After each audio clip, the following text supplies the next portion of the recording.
All right, testing 1, 2, 3. Check, check, check. I hope everyone is doing well today. Happy Sunday. This is my first stream as a married woman. So let me go ahead and take this banner off. Blech, I can't talk. It's been a crazy couple of weeks, guys. I still am like cooling down the brain from all the activity. So we'll see how the stream goes. This will be fun. But glad you guys are here anyway. Let me go ahead and take that banner off. That was my track Primitive Supposition, which I think you can still get for free if you sign up on my mailing list at soundengraver.com. Let's see what you guys are saying here. Hopefully the audio is good, and hopefully my voice will be good for a little bit. Good. Okay, everything sounds great. Yay. Good. All right, well then let's just jump into the chat and just see where we are as far as life and YouTube stuff, and then talking about hopefully talking about just kind of it's not really a Star Wars rant that I'm going to get into today, even though we'll start off with talking about Star Wars, but it's going to be probably more I would hope an insightful interpretation of how to write or how not to write. So anyway, let's go ahead and welcome the chat. We've got Ghost Planet Max Inc. 1.0. Welcome.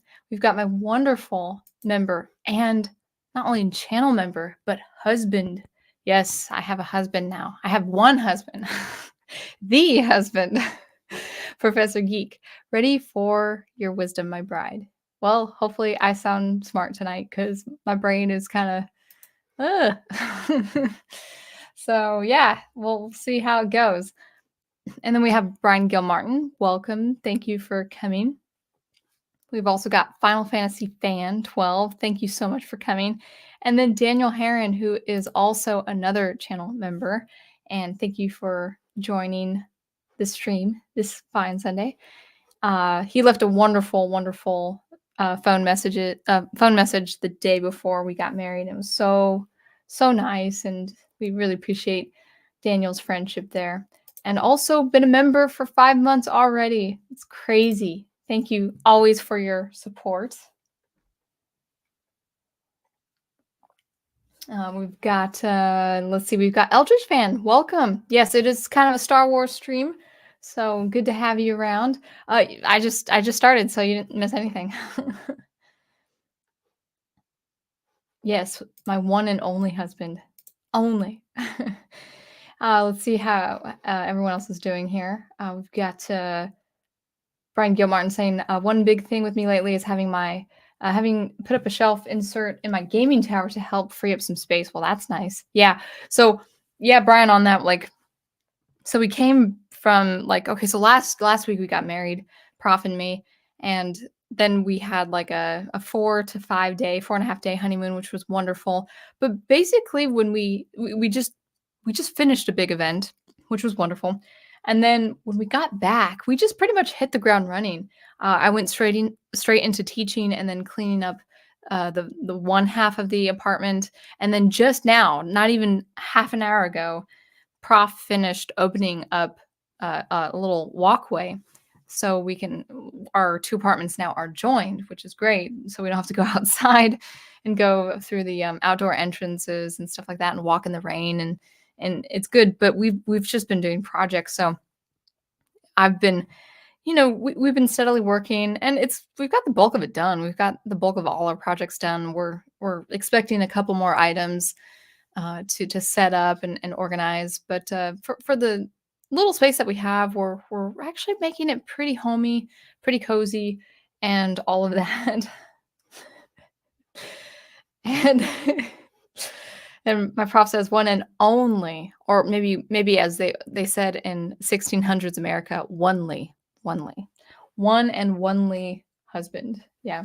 So it's been nonstop. And then I start my work week tomorrow. I have a full work day. I'm working my 2 jobs tomorrow. So it's been very wonderful, but it's been very just nonstop. And I can't wait till things really start slowing down, where I just go to work and then I just create, music and getting back into my writing. I'm really looking forward to that. But it's good that the wedding is done. Like, the major event is done, I still have dreams of preparing for such a formal event again. Like, it's almost like nightmares, like, "Oh, no, no, you're getting married tomorrow. What are you doing?" I'm like, "No, I thought I was done." And so I have a reoccurring nightmare where we hadn't married yet, like, we're getting right into the wedding, but it is behind us. So we're really, really happy. And Andres Hernandez is in. You say, when Sound Engraver is going to rant about Star Wars, this is where the fun begins.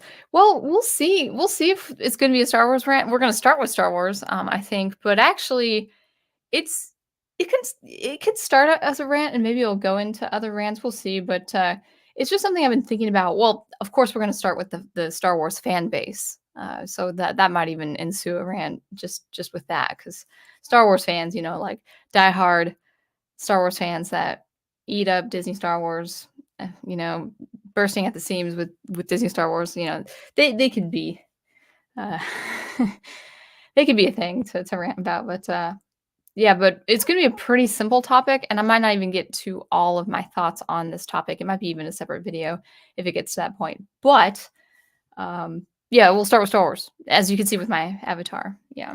Oh, but one thing too, before we get into the topic, I've developed this really dry throat. I think there's something in the air. Maybe it's an illness of some kind that's been contagious around the area. I'm not sure, but I have been quite off and on been coughing.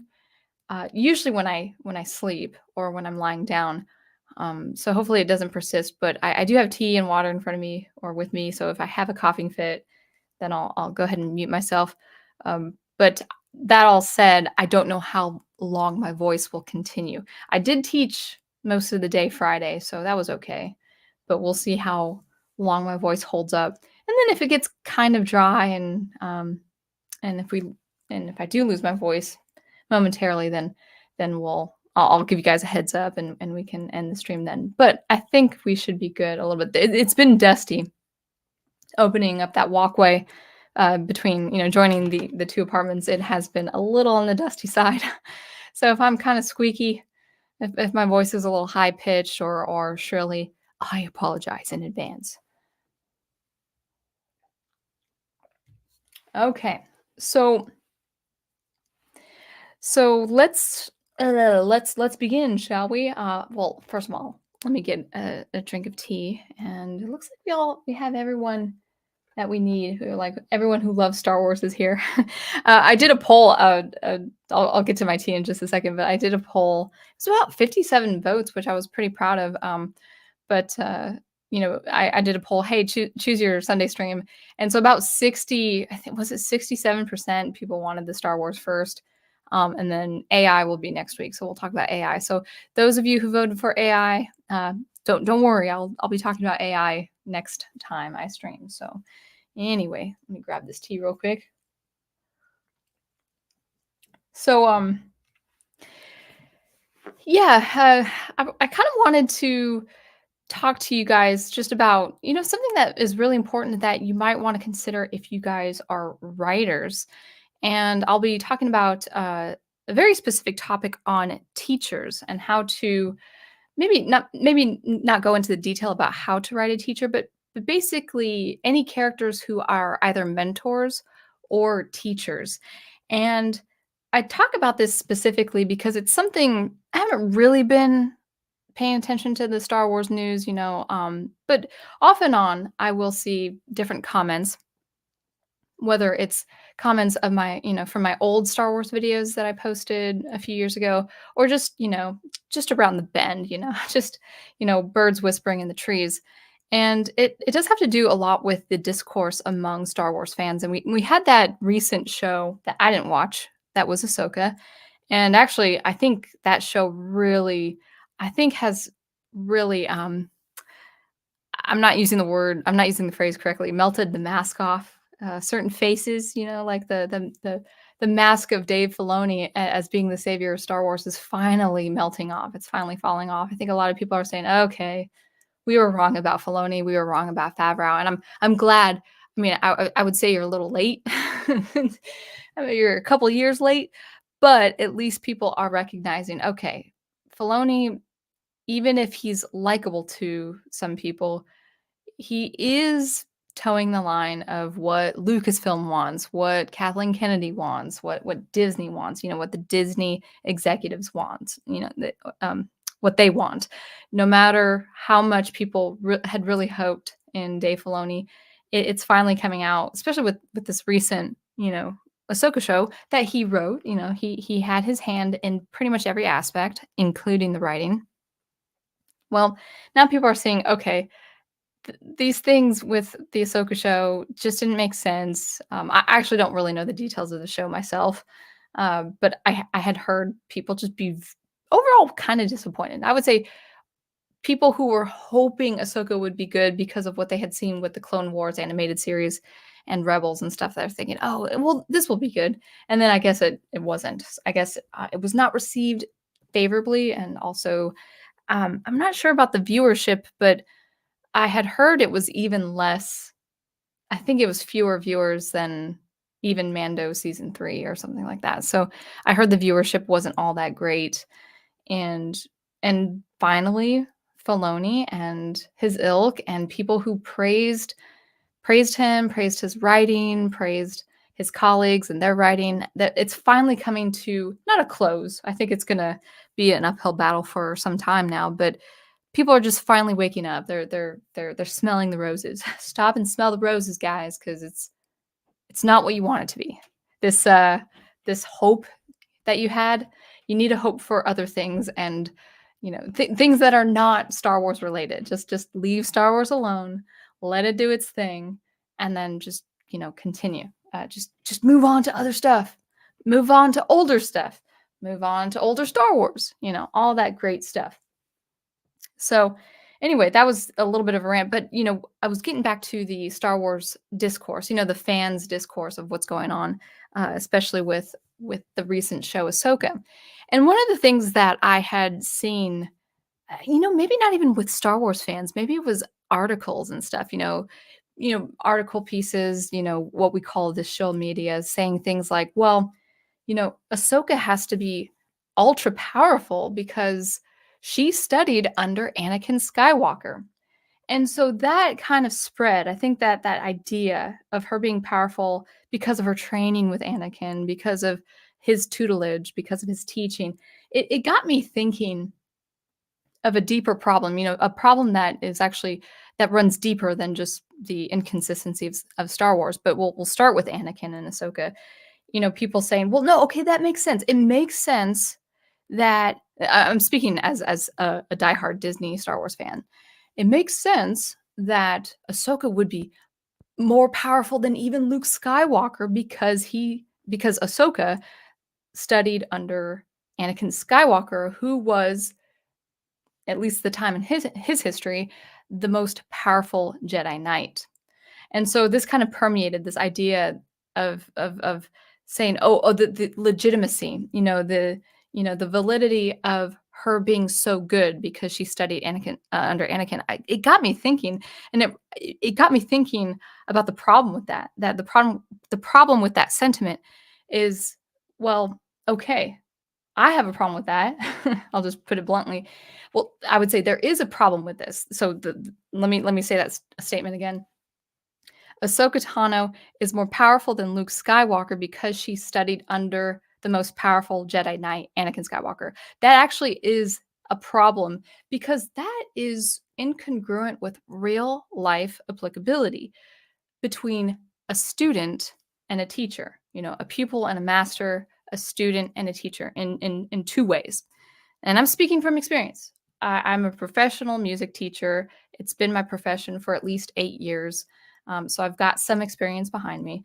But the two ways that this is a problem that you say that you verify that Ahsoka is so powerful because she studied under the most powerful Jedi Knight. Well, two problems I have with that. The first is, just because you are a student studying under the best person in that field does not instantly or even over time make you the best in that field as well.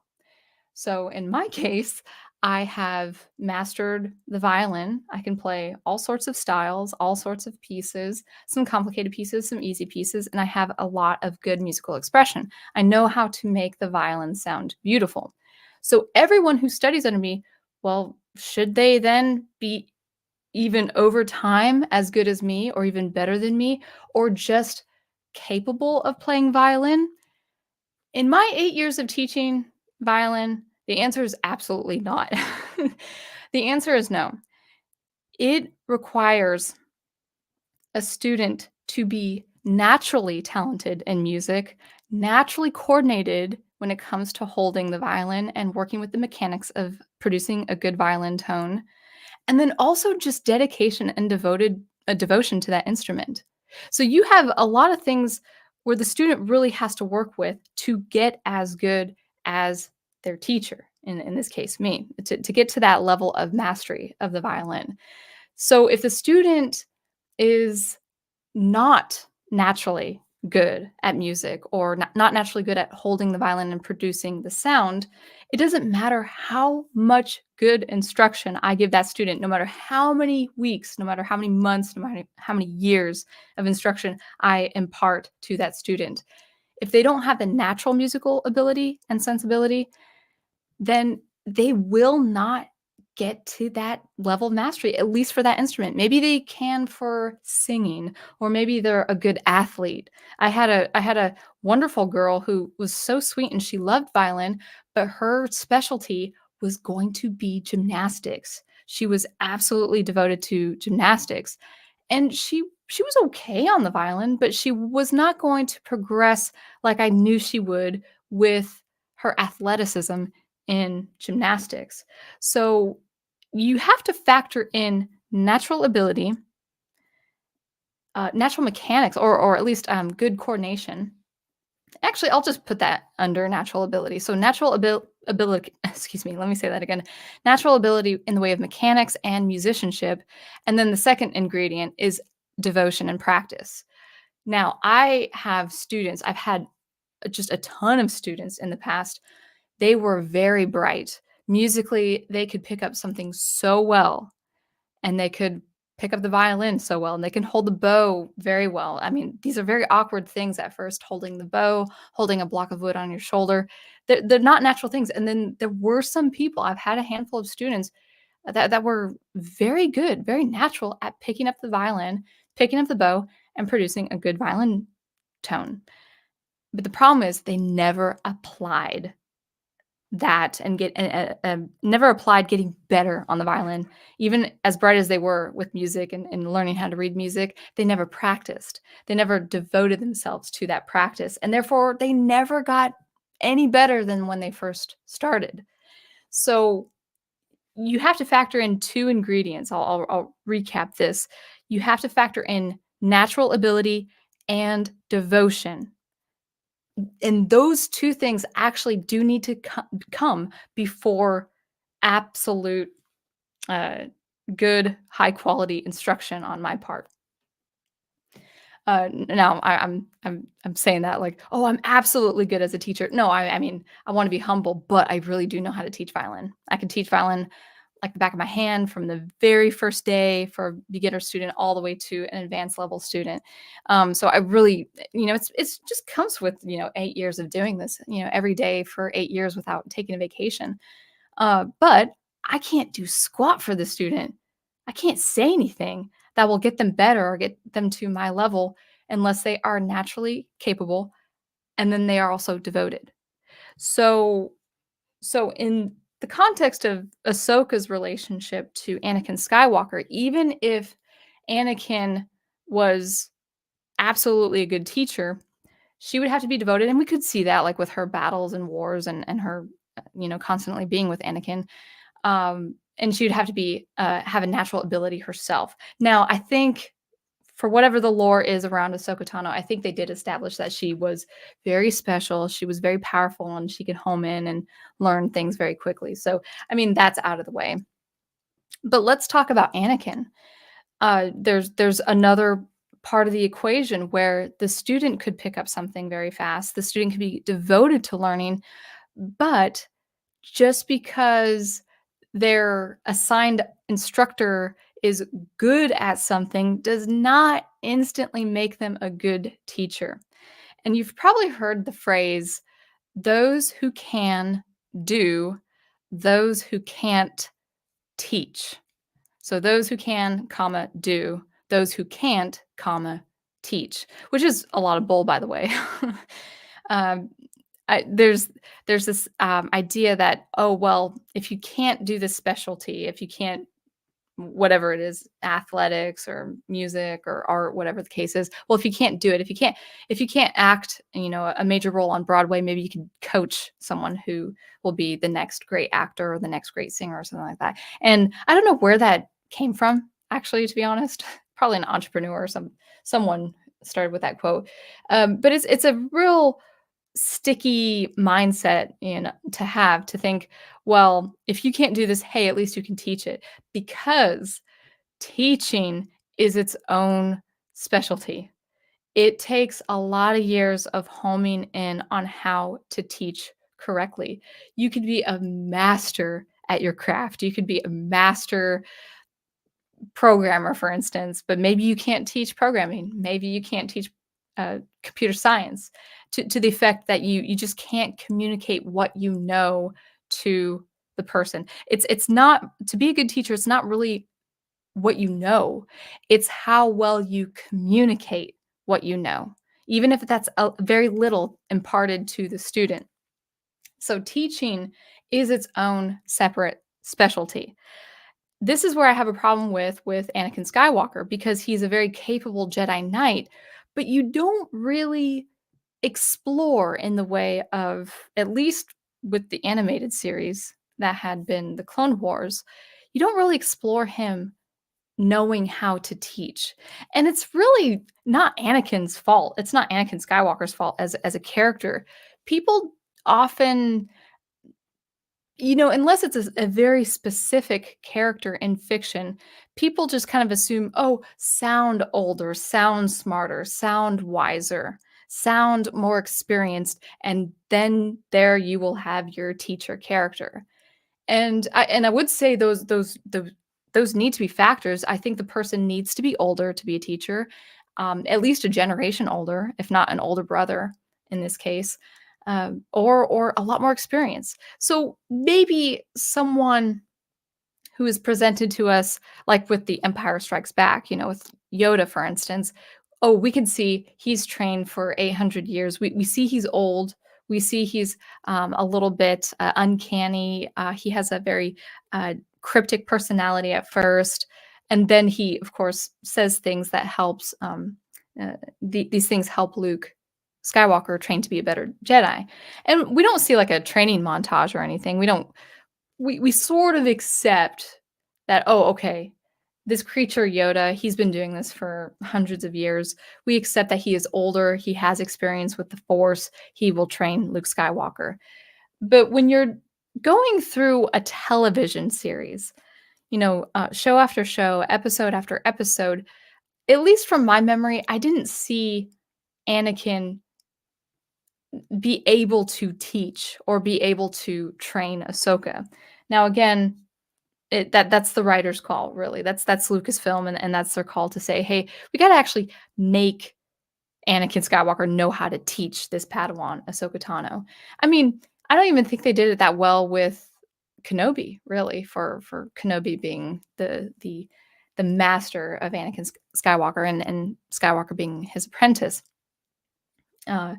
So at least as far as the 3D animated series, we just don't see people becoming very good teachers. And what are teachers as far as characters? This is a good writing lesson. Teachers are communicators. They communicate well.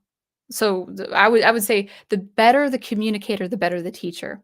Even if you have a very little amount of knowledge of something, if you can communicate that knowledge well, you are a teacher.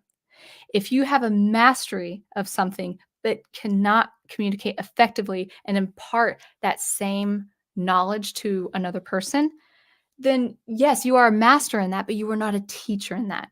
And I'm going to give you two examples, one real world example of this in my own experience, and then one fictional example. So I will actually let you know about a really good fictional example of a teacher. So let me just grab a swig of water real quick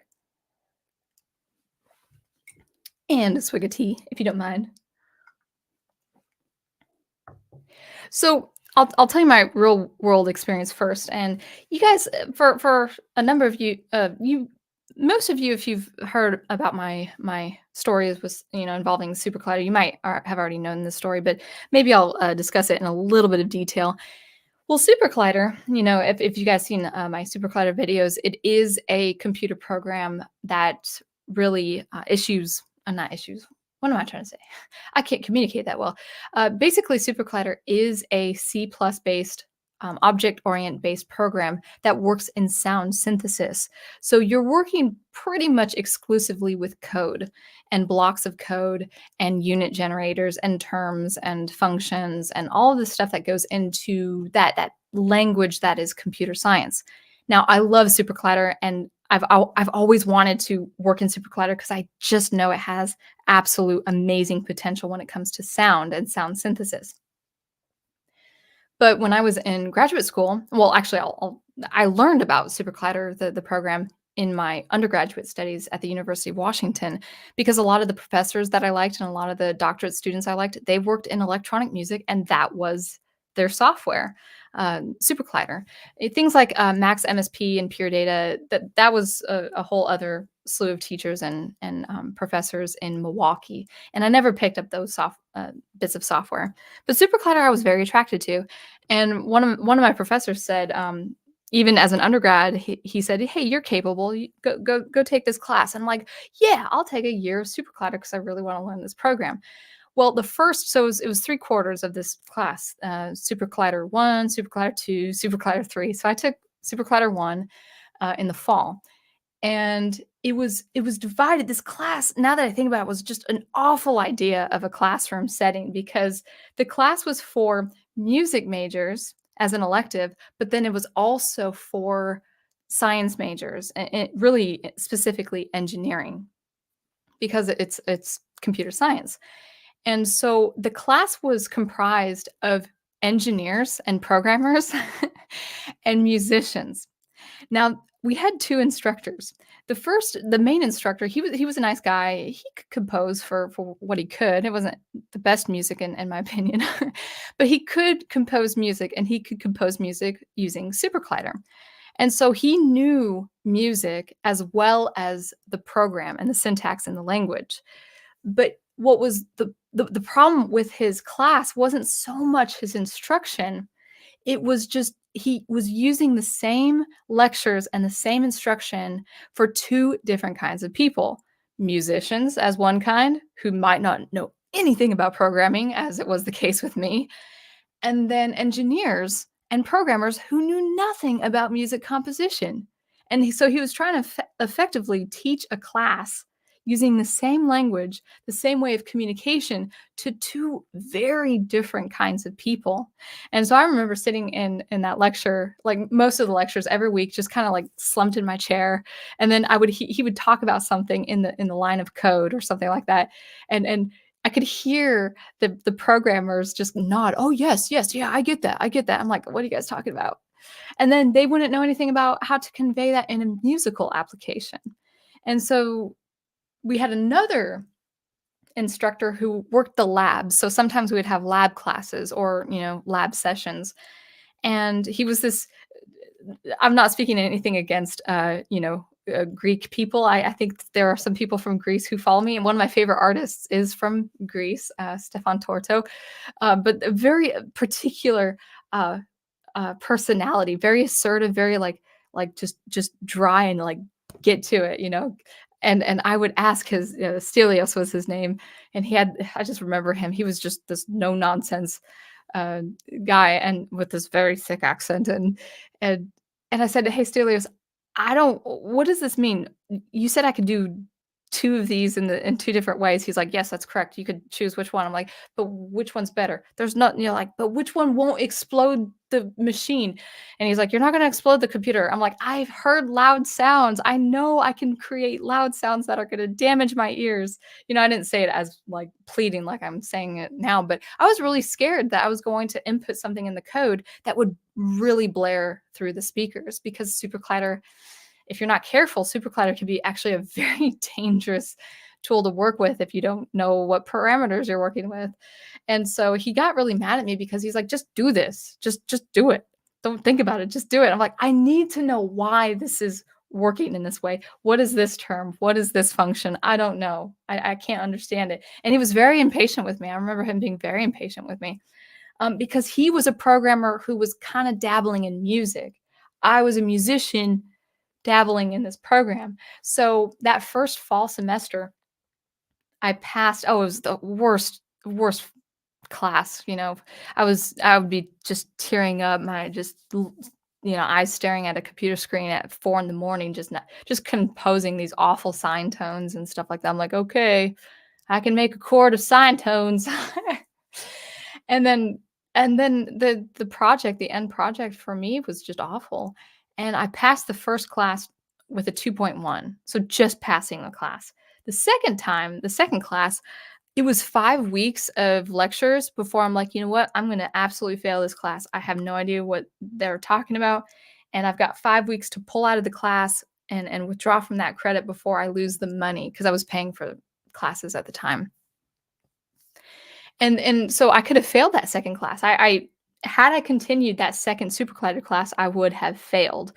And so I'm like, "Okay, maybe SuperCollider's not for me." And then, fortunately, I went back to it after 5 or 6 years of not looking at it, and now I'm very happy with where I am, and can I always hope to develop a lot more in SuperCollider as I get older.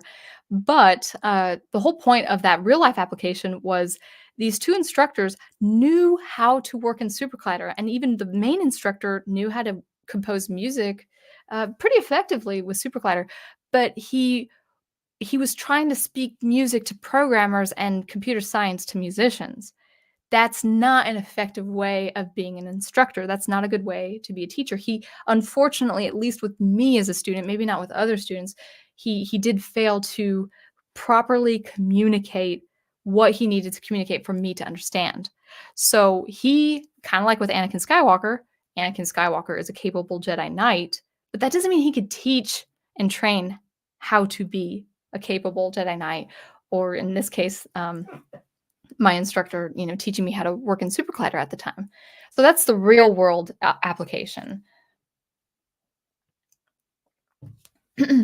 the the fictional application, actually, if you writers out there want a mentor, and you guys probably in the chat can think of other great ideas for mentors and teacher characters, but I wanted to actually bring about a an a character that I've really grown to love. In fact, he is one. He's probably my favorite of the Epic Four, and that is Daniel Jackson of Stargate SG-1.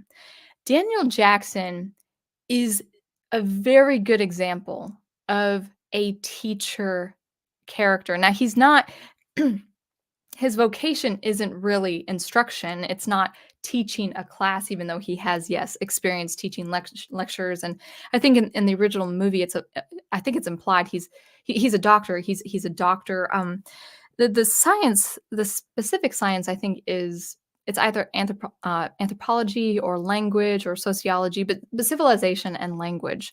So he's pretty much a specialist with the PhD. His apartment looks great. It's a very academic apartment, but he is specializing, or has specialized over the years, in civilizations, in ancient civilizations, and language. And he is very smart at what he does. He's very knowledgeable in his field, and of course, he's a tremendously valuable asset to the Stargate program. Why I say he's a very good example for being a teacher is actually, it has to do really with his profession, his vocation as someone who knows language and someone who knows ancient civilization. He is a people person. His role, his sole role in Stargate is to bring about cultures together, or at least to work with the said culture, whatever their current mission is. And no matter how primitive the people uh, are that they encounter, he works to connect with them. And even if they don't speak the main language, they don't speak English, maybe they don't have any way of communicating. Like there was one tribe that communicated with just like this kind of glottal chirping in their throat and their chorus of singing and stuff like that. He still works to work with body language and gestures and writing in the sand and writing on the wall and stuff like that. That is his specialty. He's a communicator, and it's perfect because he by his own profession, he knows how to communicate with different cultures and with different people. But not only that, he knows how to communicate with his own team as they're working on new worlds, and he knows how to ask questions. This is perfect for a teacher. Teachers themselves, real good teachers, will ask questions. They will always want to know the deeper meaning of things, not just the things that look surface level. You know, with Jack O'Neill, the colonel, he's more like he's the fire, you know, as far as the four elements of the epic four. Jack O'Neill is the fire, he's the spitfire, he has that very fiery gung-ho personality. He wants to get things done, and he doesn't quite question things as long as the mission is accomplished. That's his whole nature. Daniel Jackson, on the other hand, he's the water of the group. So you have Teal'c, who's the earth. He's grounded. He's the strong man, and he's very deeply rooted in his own beliefs and principles. Then you have Samantha Carter, who is the wind, because she is very lofty in her own intelligence and her own science. But Daniel is the water of the four because he cares first about how things are going to be done. The ends do not justify the means concerning Daniel Jackson. Even if Stargate might be misguided to take on measures, he's always saying, why are we doing this? Is this right? Even if it's accomplishing our mission, is this right? He always wants to do the right thing and benefit both parties. He's always for benefiting the human race and well, not just the human race, but any alien race that they encounter. This is very effective for a teacher character because he knows how to communicate with every single one in the group, however alien. One of the last episodes we saw, we're only on season 4, Prof and me. Well, Prof has seen the whole thing, but excuse me.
All right, sorry about that.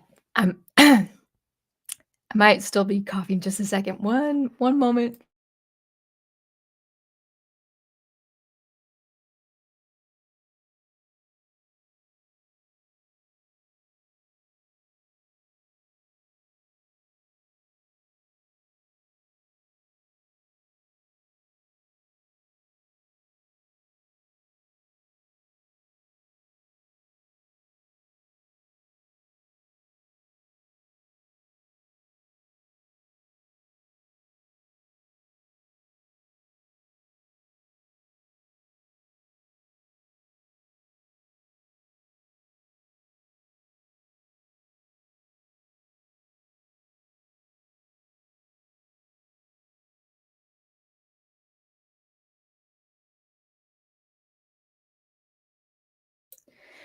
All right.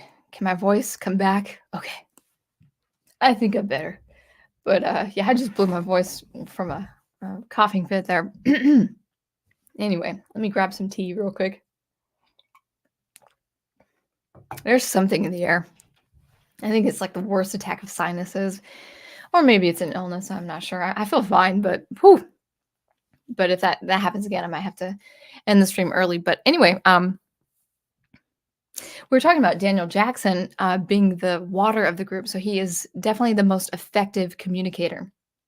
And there was this episode that we had just come across. Prof and me. Forgive me if my voice is going a little bit, but I think I can communicate. Um, there was this one wonderful episode where Daniel Jackson, upon digging up fossils with his assistant, pretty much gets ambushed by this primitive Unas, which was, I think, the first beings, animal beings that the Goa'uld took over until they found a more sophisticated race. Of course, that is the human race.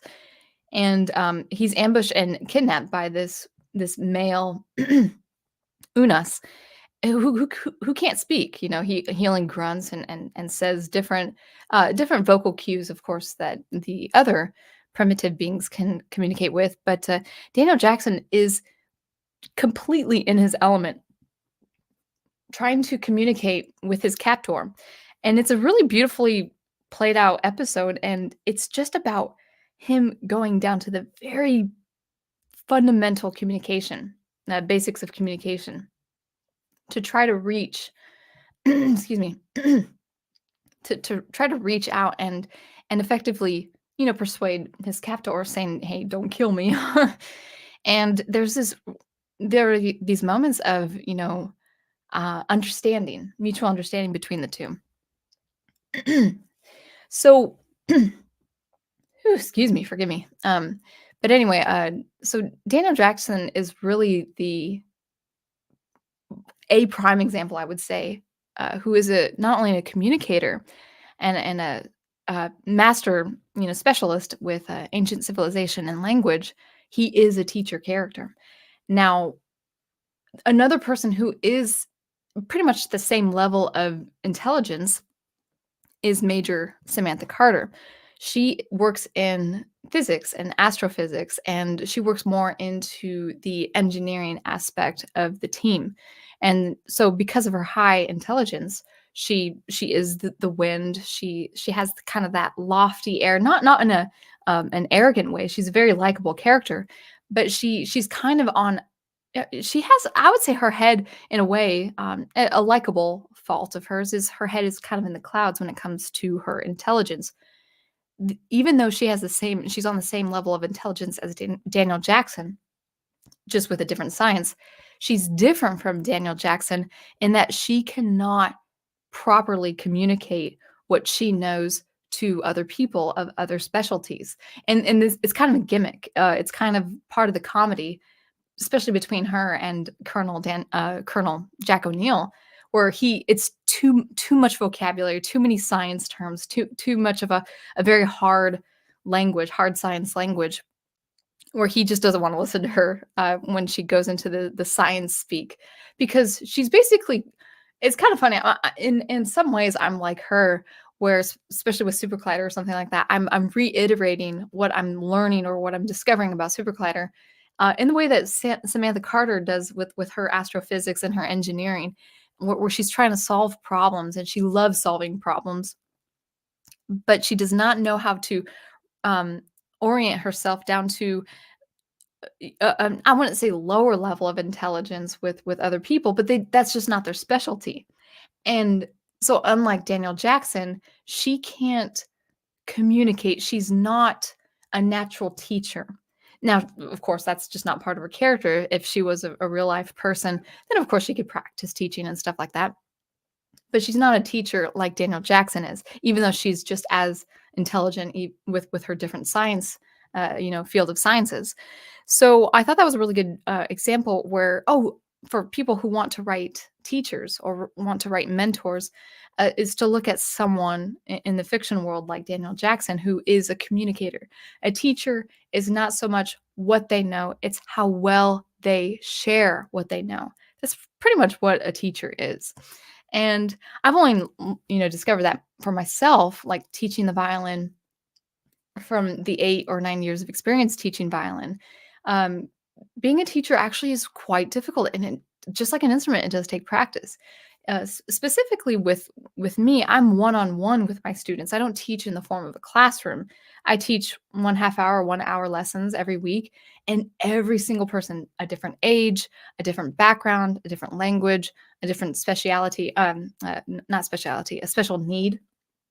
Like some people are not as physically they don't have the physical ability to handle the bow or hold the violin, or some people have a very keen ear or a very keen way of picking up music, and maybe they struggle with reading music. Everyone has a special need. Every student I have has a special need, and it's constantly, how can I really communicate with this person, with this individual? Because every lesson I teach is completely different. Even though it's the same thing, it's the same violin, it's the same technique, same manner of techniques for violin and pedagogy for violin, but every student has a very specific need I have to gauge every single week. So anyway, that was the real life application as well as the fictional application in the way of Daniel Jackson with Stargate. But anyway, let me grab some water and we'll go to the chat. I just kind of, so it wasn't really a Star Wars rant as I thought it would be, but again, going back to what fans say about Ahsoka is like, oh yeah, of course she would be the greatest Jedi ever because she trained under the greatest Jedi ever. It's like, well, that doesn't mean he is a good teacher or he can teach naturally, even though he's really good at being a Jedi. And it has to come with her devotion as well, and her ability to pick things up, which I think, again, I'll be fair, that probably was explored a lot better in the lore. But just because you're a master Jedi Knight and the best of your generation doesn't mean you can teach, doesn't mean you can train. And I think writers of fiction, especially if they want that, pupil master relationship, they have to know how to write a teacher. So hopefully I gave you some insight there. All right, let's go back to the chat.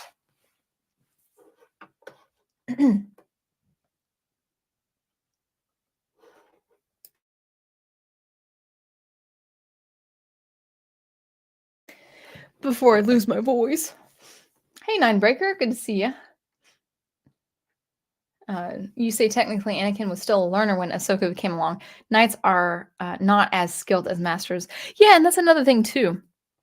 You can accept that Yoda would know how to teach because he's a master, because he works with the generations after him. Like he works with the children and he works with the young Padawans and all of that. So it's not like you have to spell out who is a teacher, but there are some cues that would really benefit the viewer for sure. Andreas Hernandez says, Disney Star Wars shills. Dave Filoni will save Star Wars. Dave Filoni is our Lord and Savior. Yeah, that's not a savior I'd put my trust in. Eldridge Fan says, no offense to our hostess, but Star Wars is now being made by far about the kind of women who hated Star Wars when I was growing up until it became mainstream. I miss when Star Wars was a grade A girl repellent. I mean, yeah, it's funny. Disney Star Wars fans or Disney itself would not believe me, but I teach mostly young girls for music lessons, for violin lessons. Sometimes I've had young boys as well as my students, but at least right now, the majority has been kids, ages whatever, like 6 to 12 or whatever, and they have been girls predominantly. And I used to wear Star Wars shirts, or I would talk about Star Wars. Now, some girls loved Star Wars music. They would love, like, oh, can I learn Star Wars? I'm like, okay, well, we have to learn the chromatics here. There are notes that you don't know yet for these melodies. So they would like the music. But I would actually have a handful of girls who would look at me weird, like, why do you like Star Wars? You're a girl. And it's to say that there will be girls who do like Star Wars, like the original Star Wars, but it makes sense if it was more gravitated toward, boys. It's fine. It's fine. I mean, I mean, it's okay that girls loved My Little Pony and Care Bears. So it's and if the story's good, then the boys could like a Care Bear story too. Um, but what has happened, and not just with Star Wars, as Eldridge Fan was saying, is that a lot of these producers who are predominantly women, these writers, they'll refashion something like Star Wars to make it more suitable to them because they're changing Star Wars.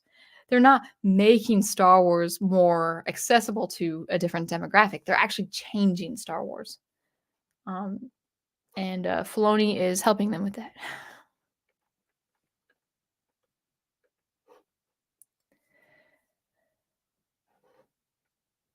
Yeah, and Andreas Hernandez also says people who put their faith in Dave Filoni, they they say he's our champion against Kathleen Kennedy. It's like you know, I don't know when Kathleen Kennedy will go, but the problems with Star Wars and Disney runs th those problems run way deeper than just one person.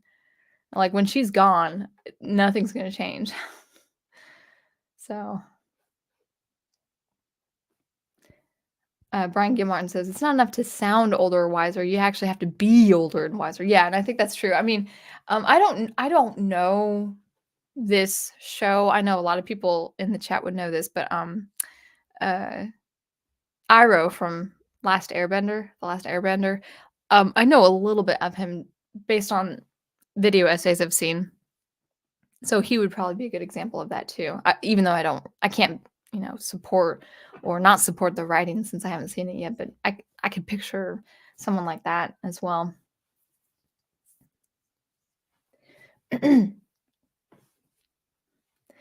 Andrea says it's weird because supposedly the reason Anakin has Padawan is to show how he got more mature between episode 2 and 3, but I don't think that was necessary. I don't think that was necessary either.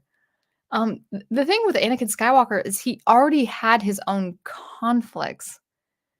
I mean, really, if you narrow Anakin's life story down to two people, which is Padme and Obi-Wan, you pretty much have the perfect triangle there, for that triangulation for personal conflict and resentment against the Jedi.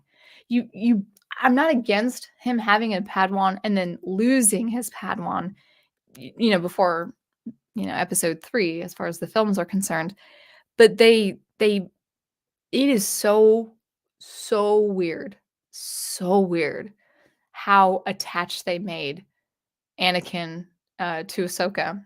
Uh, okay, so one of my relatives, she did watch the Ahsoka show, and she was saying how when Ahsoka meets Anakin in the world between worlds or whatever, she lets out his name as if it's just been a long lost friend, and to be honest, it's like even if you had an amazing relationship with a mentor or an older brother or whatever like that, if 20 years passes, that will go away. Like, even the deepest relationships when they're, estranged by time and distance and stuff like that, even certain attachments because of time and distance, they go away.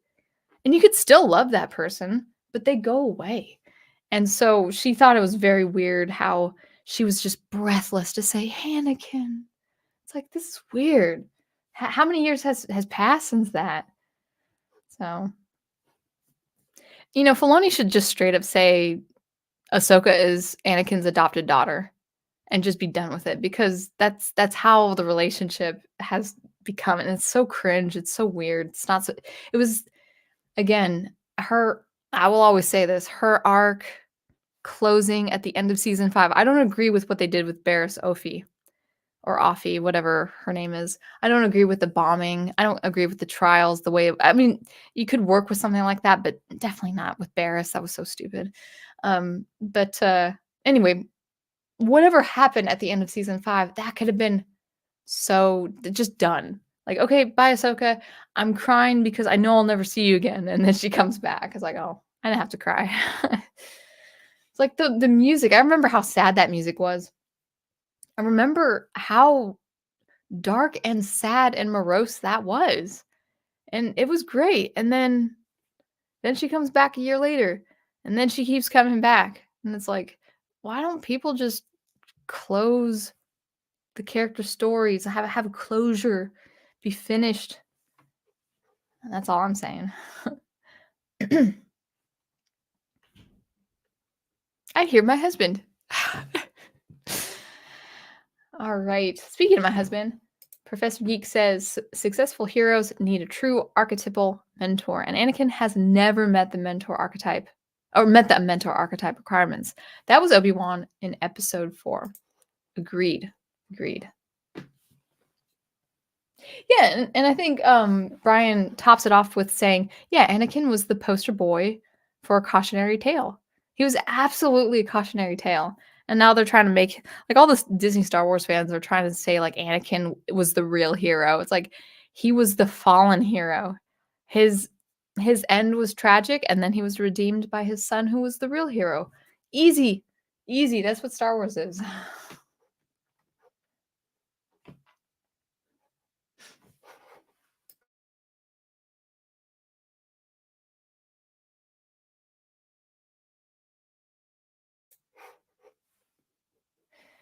Final Fantasy fan says, if anything, the closest thing Anakin has to a mentor was Darth Sidious, who acts as the devil on Anakin's shoulder.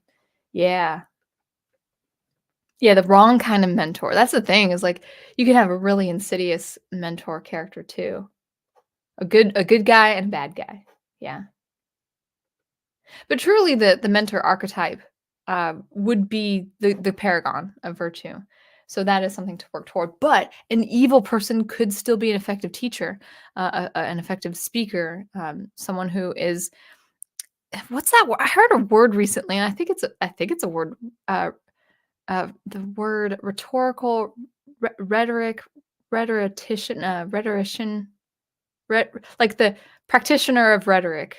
I can't think of the word right now. I don't know if I can spell it, but it was a cool word. Rhetorician? Right, I don't know. But you know what I mean. A person who specializes in rhetoric. I think that's an awesome thing to think about. But yeah, that person might not be a mentor, but could be an evil person, an evil form of a teacher. And the idea actually too, like especially with kids, like with children's fantasy, the teacher, how many examples have we seen teachers be evil? Like from kids cartoons and books and stuff like that, like children's books where the teacher is evil and stuff like that. So yeah, it can be done, especially with a child's fantasy, because it doesn't really make sense that a teacher character would be evil in a uh, post coming of age story, because basically professors and teachers by then, I mean, unless they make or break your career or your profession or your lifestyle or whatever, really professors and teachers don't hold that authority, the grounds of authority as much as they do for young children, for sure.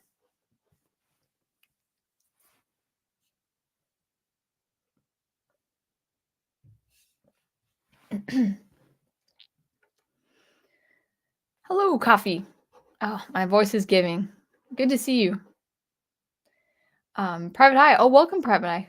Anakin being a teacher was never meant to be an actual teacher. I bet he was made a teacher so he could be made more relatable while introducing Ahsoka to a more novice type of situation. I still think he wasn't ready to instruct, though. He still had his things to work out with Obi-Wan. That's why Anakin is not a Padawan. They wanted Anakin to be the teacher because Obi-Wan already had a Padawan. Oh, is that like an EU thing? I That's something I don't know. You continue on. You say it's basically another cool idea that nobody thought very well through. Yeah, yeah, exactly. Anakin never acts like a teacher in the entirety of the Clone Wars, and I'm just going off of memory now. I just don't remember him being an effectively good teacher, and I think that should have been something to explore. I mean, if you're trying to make Ahsoka the best Jedi ever, at least try to make Anakin the best teacher ever. That would work. Functionally speaking, that would work. Um, but again, I'll say the ingredients again. You could be the best teacher ever, and your student could be the brightest student ever, but if there's no devotion or commitment, it's a lost cause. I know that sounds a little pessimistic, but it's true. Like it's just from experience. Like some students who I would try to drill it into practice, and they didn't, and then they quit because they were frustrated because they never got better. Um, or if Ahsoka is naturally able to be becoming a Jedi Knight, that doesn't mean Anakin can teach. Anyway, I feel like I'm being redundant at this point, but yeah, I think I made my point. Um, Andrea says, didn't Anakin act less cocky in the Clone Wars, which seemed out of character, or is that just me? I felt like he was okay. Here's the thing, Andreas. Again, I'm going off of memory because it's been years since I've seen the animated series. He was a lot more likable.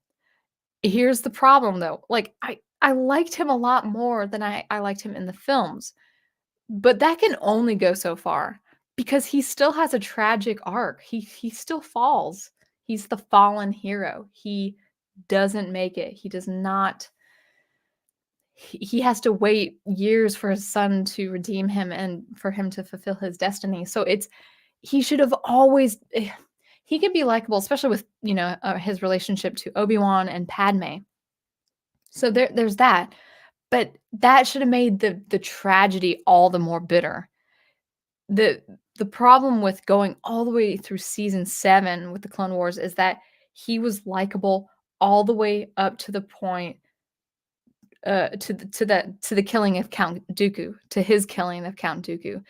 He really should have been prideful and scary and menacing and have people, sit up in their seats or just be put on edge by that point. And he was still happy-go-lucky Anakin at that point. That's wrong. Like you're not how do you slaughter all the sand people and not progress down the dark edge? Because again, no matter how Anakin Skywalker is written, whether in the films or in the animated series, he should have been progressively worsening in the terms of going down to the dark side. That was Palpatine's whole point in being close to Anakin. He's like, I've got this boy, I've got this young man on the road to the dark side to be becoming my apprentice. And then it was a weird thing with the Clone Wars. Is like as much as I liked a lot of those episodes, he was way too likable. In fact, there's this one arc, the first arc of the season 7, to the best of my knowledge, like he's kind of having fun and he's almost like that like swashbuckling hero, like just kind of jumping on giant droids and like slashing their parts and stuff like that. And then he gets crazy dark when he stabs that one spider admiral. And he's dark and I remember it because I did a music analysis of this. The Emperor's theme comes up when after he slays that admiral. I was like, how did he go from being so jovial and happy-go-lucky to just crazy dark? And I guess you could, but there would have to be kind of like a personality break. Like he would have to be a character of two personalities for that to work. And yeah, I agree, Andreas. It's like he was likable at excuse me. He was likable at the start, but you know, it progressed to the point where he was always I guess they tried to make him too much like Luke Skywalker. It's like, no, I mean, yeah, he can be like his son a little bit, but like, no, he has to be worse. He's going down. He has to face moral quandaries. He has to do bad stuff and say he won't do it anymore or something like that. Like, yeah. So anyway, my voice is going. 1 second.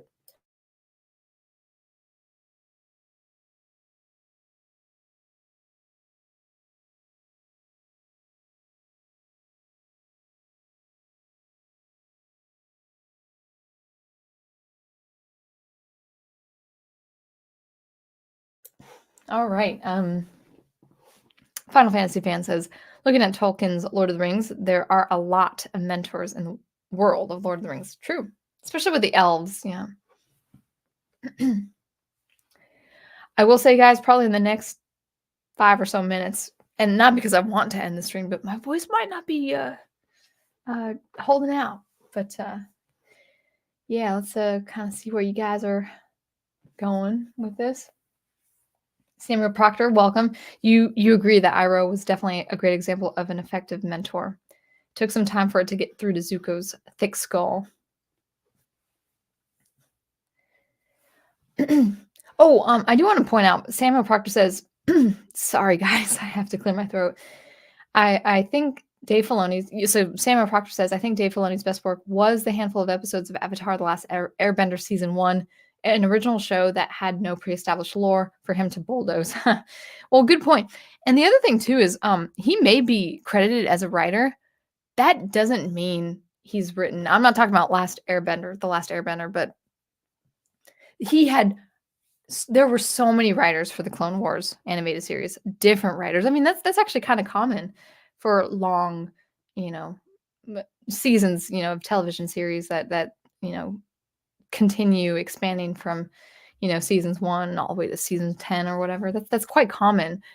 So the Clone Wars animated series had a handful, just dozens probably of, well, maybe not dozens, but a good amount of writers that weren't Dave Filoni. And he might be credited as a writer, but he wasn't in charge of writing specifically.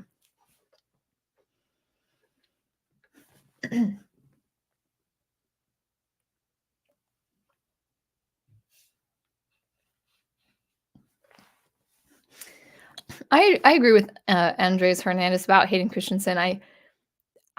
They are just I want to say this politely, but it's going to come out weird. Oh well. They're milking this actor to death. It's so weird to keep using him. He was fine. He was fine with the Revenge of the Sith. People say, oh, he wasn't treated well. His acting was bad, or he wasn't given a good proper instruction to how to act his character. Now we're giving him a chance. It's he was fine with the Revenge of the Sith. I think most people think Revenge of the Sith was okay as a film. I thought it was I personally think it was a great film. It did what it needed to set up the original trilogy. And Hayden Christensen as Anakin turning to the dark side was awesome. I thought it was really well done. I mean, I guess you can argue it could have been better, but it wasn't bad.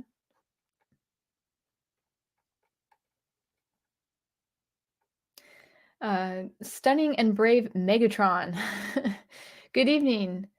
Welcome. Good to have you here. Just looking through the comments here.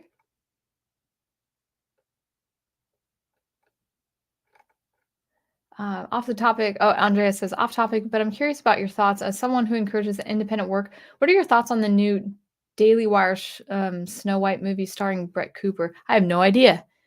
I have no idea that Daily Wire did a Snow White movie starring Brett Cooper. I don't even know who Brett Cooper is. I mean, I'm fine. I'm not really a fan of Daily Wire myself. I'm not saying they're awful. It's just not my thing to go to. I don't. This is just me in general. I support any endeavors of independent and alternative media as much as it can be done. It still has to be good though. But even if it is good, it's just not my particular interest. Daily Wire, I'm not saying this is true of them, but it's just been my impression that Daily Wire, their production of things has been more of a response to things. So we hate mainstream. Well, that's awesome. So we're going to do our own thing. That's awesome too. But sometimes when your brand is so much I'm doing this I'm not saying this of Daily Wire, but I'm doing this as a response against something, I actually just tend to just turn it off. I tend to ignore it. Now I'm sure they are doing wonderful productions, wonderful movies and stuff like that.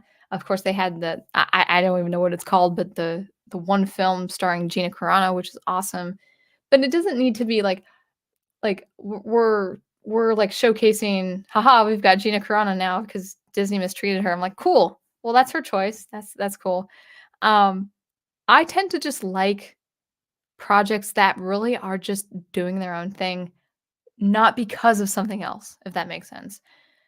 So with this might not be the best example, and I'm not watching any of these movies. I just like watching old shows and movies and stuff like that. But something like Angel Studios.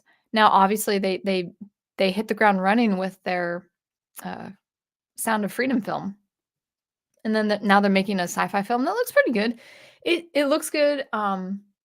People say it looks amazing. It is sci-fi. I do like sci-fi, but I'm just I'm really picky about sci-fi. Like I just have different standards. It looks great. I probably won't watch it. Maybe I'll watch it if I feel like it. But anyway, Angel Studios, they seem to exist making things just for the sake of making things. Like it's not really so much a response to mainstream stuff. Now, in my opinion, I feel like a lot of people are from the mainstream are saying, you're doing this. Yeah, this is great. Like stick it to the big dogs and the executives of Warner Brothers or Disney or whatever. And it's like, I don't think that they're about that. It's kind of like actually with the Rippaverse, like a lot of people will say, "Well, yeah, he's against woke. He's against woke." And I'm like, he just wanted to write his own story. Now he does monetize his haters, and that's not a method that I really like myself. But he didn't write his stories to like stick it to the ideologues of the other side. He just wrote a story to write a story. So I am for the independent movement. Hopefully, this is an answer to your question, Andreas. But anything anything that really smells of I'm making this comic or I'm making this movie or I'm making this book as a response against something, I do immediately question if the integrity of that thing or the quality of that thing is good, because I did months ago. It's actually a pretty popular video. I was kind of surprised, but months ago, I did a video called "I Read a Bad Space Opera," and it was a horrible space opera, and it was a response to Disney Star Wars. And I was like, well, if that's your premise, then I really wouldn't be interested. But if you're writing like a space opera because you have a really good story in mind and it has nothing to do with what's going on in the current political sphere, chances are you're going to invest in just making the thing as it is, just not as a response to anything. And actually that frees up the person, that frees up the artist from falling into the trap of writing something and then people say, "You wrote that for this political nuance." Because again, my stories will have uh events that happen that I know people will say, "Well, you're doing that because of the border crisis or whatever." I'm like, "No, I'm just doing it because it's a good part of the story." Has nothing to do with the border crisis. Um, so anyway, that was a rant. Wow, you guys are chatting away. I don't know if you guys catch RJ's live streams, but sometimes he's like, "I'm gonna get to the end. I'm gonna get to the end." And I'm like, he's never gonna get to the end because people are gonna keep writing the chat.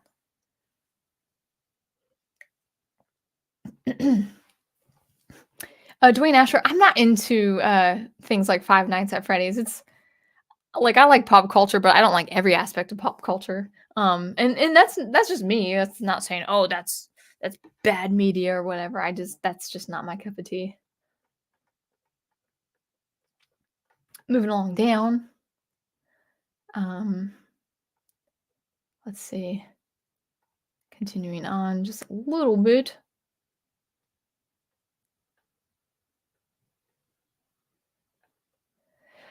Samuel Proctor actually makes a really good point as far as the Clone Wars. You say the setup for Darth Vader was way too obvious to the point that the Jedi look stupid and they're not seeing big red flags. And I hated. On the one hand, I agree that Ahsoka should have had her own closure at season 5. Hated the bombing. Um, I hated what Filoni did with Mace Windu and Yoda in particular in that arc, in that episode. That was not Yoda in that episode. I don't think that was Mace Windu. I even came across an article on my phone. I forgot which publisher or opinion piece it was, but it was basically, "Hey, Filoni can bring back a major character," and it has a concept art piece of, Mace Windu. I'm like, "Filoni hates Mace Windu." I would never trust Filoni to write a story that involved bringing Mace Windu back. He Filoni spat on Mace Windu a number of times. Hated his treatment of Mace Windu. Never liked it.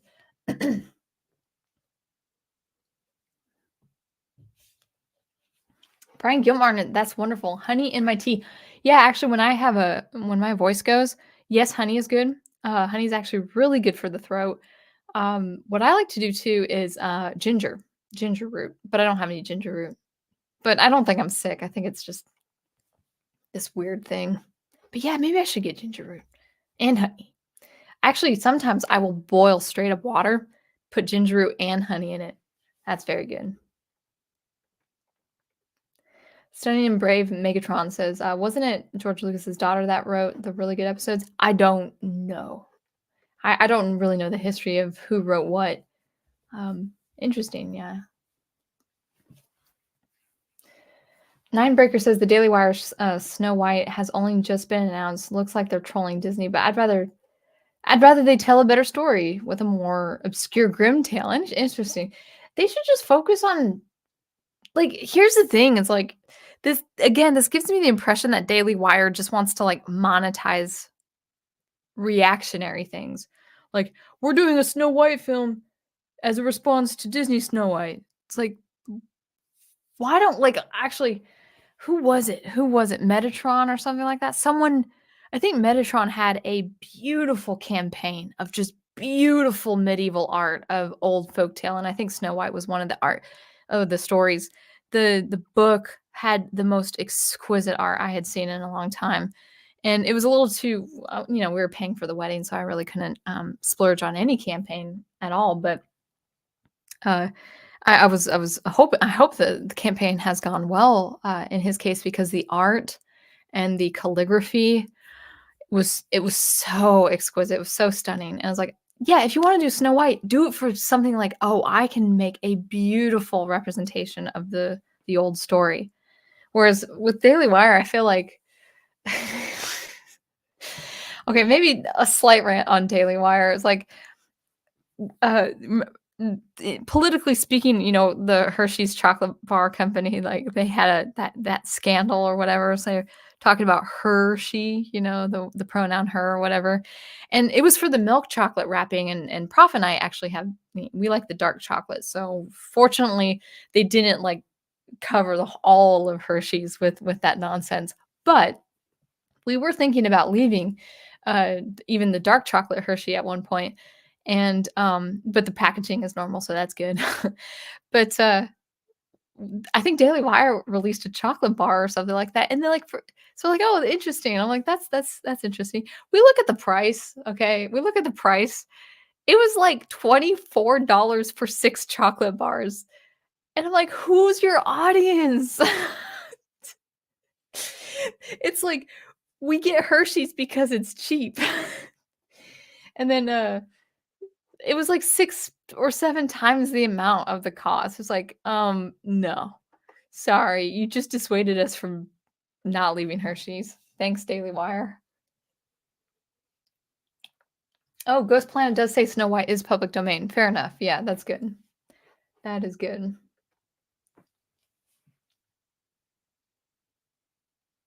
That's good. Samuel Proctor says the Daily Wire is doing a King Arthur show that looks good. That's good.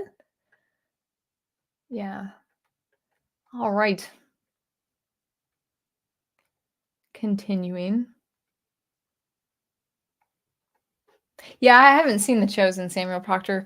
I'm sure it's good, but I don't really follow the religious stuff, even if it's well done. I just I just might sound a little too simple. I just go to the Bible for that. But I'm sure there's a lot of high quality in that show as well.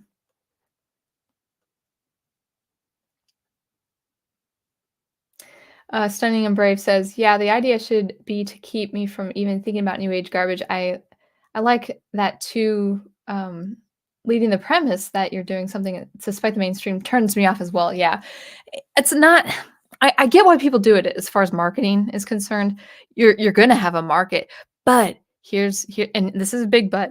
Uh, really be careful doing that kind of thing. Yeah, like with someone like Eric July, he already has an established audience. Razor Fist, they have a huge audience to follow them. But a lot of people who market that way as like an anti response to something, um, they're only going to market to those. Well, effectively, they're only marketing to those who are already gravitating to that reactionary response. It's like, yeah, like for instance, okay, so. Well, maybe this isn't the best example, but it's the only example I can think of right now. I will never watch Apple TV, whatever, the Foundation adaptation. It looks like garbage. Sorry, guys, if you guys did see it and thought of it, it's nothing to do with Asimov. And yeah, I write science fiction and stuff like that, but I don't want to really. I'd rather market to people who enjoy good science fiction, meaning I really want to read more science fiction stories so I can give you an analysis, like a spoiler free analysis of stories that I highly recommend. And even though that actually attracts a very small number of people, I've had people like my science fiction videos that don't get a lot of views. Occasionally, I'll get a comment saying, "I have not read that book in 40 years, and you made me want to read that book again." I'm like, "Wow, that's really cool." And so, even though it draws in fewer numbers, that's what I personally love. I think it's important to like say what is wrong with the adaptation, and so people can go to the actual source material of Asimov's stories. So I think it's important to mention things like that. But I wouldn't do that to market my science fiction. I would actually the way I would market my science fiction is talking about good science fiction because I want to actually write good science fiction. I want to talk about good science fiction. So that's kind of been what I've been mulling over the last year or so, and I still want to continue that with my channel. But I wouldn't like I wouldn't want people to come to my book as a direct response of saying, "Yeah, yeah, Apple TV stinks. Their adaptation stinks." And then I don't really believe those maybe some people, but I don't believe that kind of response would be from what am I trying to say? A person with just exclusively that response, like that negative response, would be even interested in my science fiction, if that makes sense. So anyway, that was a rant again. A shot of ginger wine is good for the throat. Stone's my preferred brand. I'm not sure if it's in America though. Oh, where are you, Ninebreaker? Are you in Canada? Are you in I don't know UK? Um, cool. Yeah, $24 for 6 bars sounds like a rip off. I mean, it's like yeah, it's like $4 with tax, right? $4 or more per bar. It's like that's if you're gonna okay, so if you're again, whatever, like if you're gonna do a response campaign, like, okay, Hershey's, we gotta stick it to Hershey's. Okay, let's make our own chocolate bar. Awesome.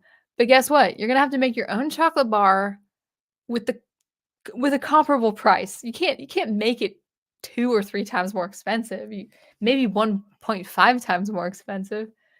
But yeah. Oh, Nine Breakers, you're English. Okay, cool. Very good. Well, nice to have talk to you on this side of the pond or from this side of the pond. Um anyway, man, I've been good. My voice didn't give. It sounds in my head it sounds kind of squeaky right now, but oh well. Uh Brian says marketing your stuff based on some culture war effectively cuts your potential audience in half, if not more. Yeah, because they'll watch your videos and you'll get ad revenue and stuff like that, but they won't want your stuff. I'll just kind of we'll wrap it up soon, but let me give you a real example, and it's kind of sobering to think about. Excuse me. I don't really watch any of these YouTubers, so I can't support them or deny them or whatever like that. But I remember seeing a live stream of Critical Drinker. Now we know him for his video essays, his wit, his humor, and his pretty insightful analysis. And I did watch a stretch of his videos and his reviews over the last few years. Not really binging on them. I didn't watch him a lot, but I know of him, and he gained a real prevalent following of people who really like his take on different things involving pop culture. But I had seen in my feed at one point last year that he wrote a technological thriller, I think it was, and he even had on his stream prominent authors of, like, military science fiction or military thrillers. So published authors, you know? So the pros, like professional military personnel and authors. And his stream, there were a few things I noticed. Obviously, the viewership for that was much less because it was specifically talking about writing for thrillers or reading thrillers or something like that. This wasn't, wasn't bad Hollywood. It wasn't popular culture or whatever like that. That is what he's known for, right? And I compared the viewership after that stream was done, like maybe a few days later. I compared that viewership with his typical viewership of live streams that I don't tune into, but more of the popular culture stuff. Like he had, I can't really remember the exact numbers of his typical viewership of pop culture stuff.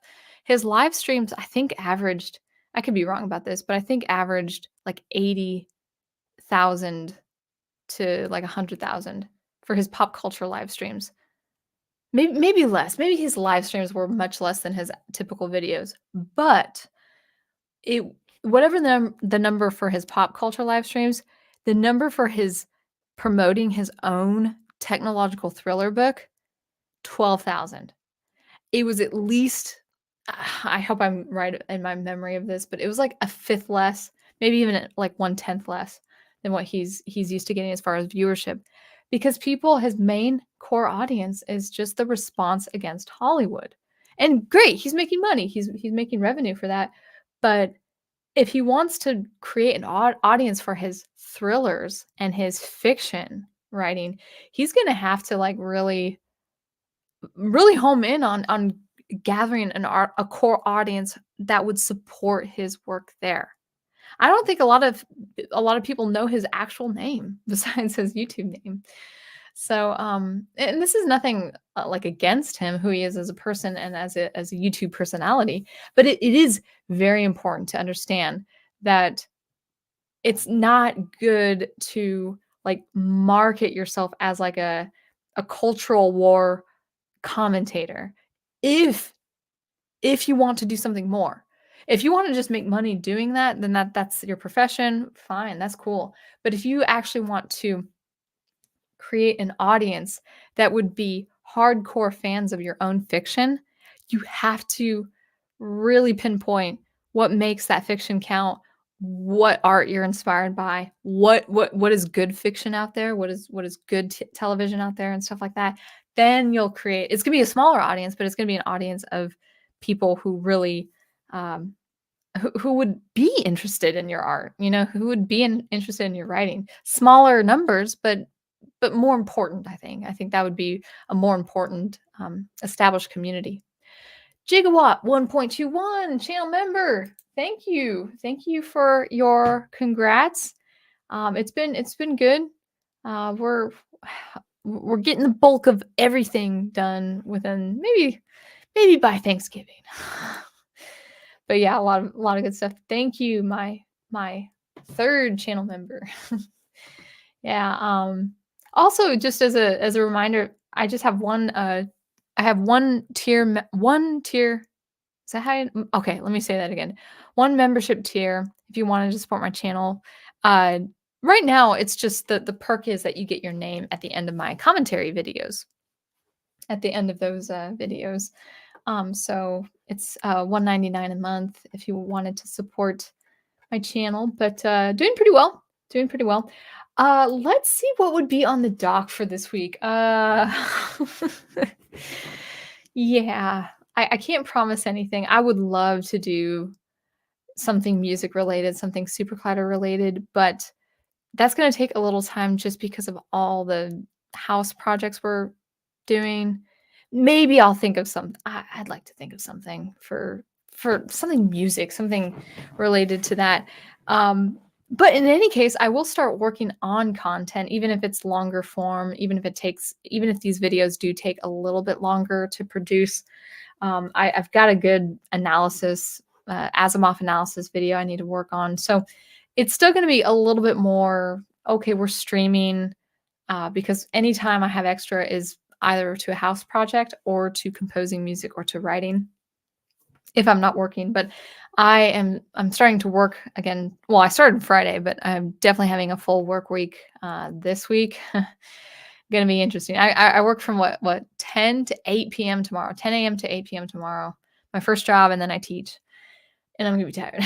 But anyway, it will come. Like now that the wedding is over, I have time to just concentrate on my YouTube channel. I don't know exactly what I want to do as far as commentary and music, but it is coming. Next week I will stream normal time, so 5:30, 5:45. I really like 5:45 because I feel like 6 is too late. But 5:30, I just need that extra 15 minutes. So it is 5:45 Eastern time on Sundays. And I will be going back to AI art. I think AI art is something we need to discuss. I think it's important. And it's a highly debated topic, so we'll see. But with that all said, I do really appreciate you guys. Let's see. Um, Man, more stuff to say, but I think that's it. Just wanted to wish everyone just a really happy and healthy week. Oh, Halloween. Oh, yeah, let's actually one last thing too. Um Stunning and Brave Megatron. Should I just call you Megatron? Megatron says, ugh, I hate AI art. Well, maybe you want to come to my stream next Sunday because I've got stuff. I have stuff to say about AI art. And actually, I did have a stream on AI art, and I just scratched the surface. I have a lot more to say. I have so much to say about AI art, and it will be a fun stream, but I do have to prepare for it. Gosh, what was I gonna say? Oh, Halloween. It is Halloween this Tuesday. I work. I'm gonna be teaching until probably about 5 p.m. And then I'm gonna pick up dinner for my husband, and we actually will be dressing up for a Halloween stream. We don't know what time yet, but it's gonna be Halloween because we're homebodies. We went on vacation. We've said hi to family and friends. We just want to stay home. So we're gonna stay home. And on Halloween, just keep your eyes peeled for a live stream with both me and the prof on Professor Geek stream, kind of ballparking between 8 to 10 p.m. So something like that. Maybe even earlier, maybe later. I don't know. But it will be Halloween night Eastern time. So anyway, I will let you guys all go. And I wish you all the best until I see you next. Keep preserving, producing, and promoting the good art you love. I'll catch you later.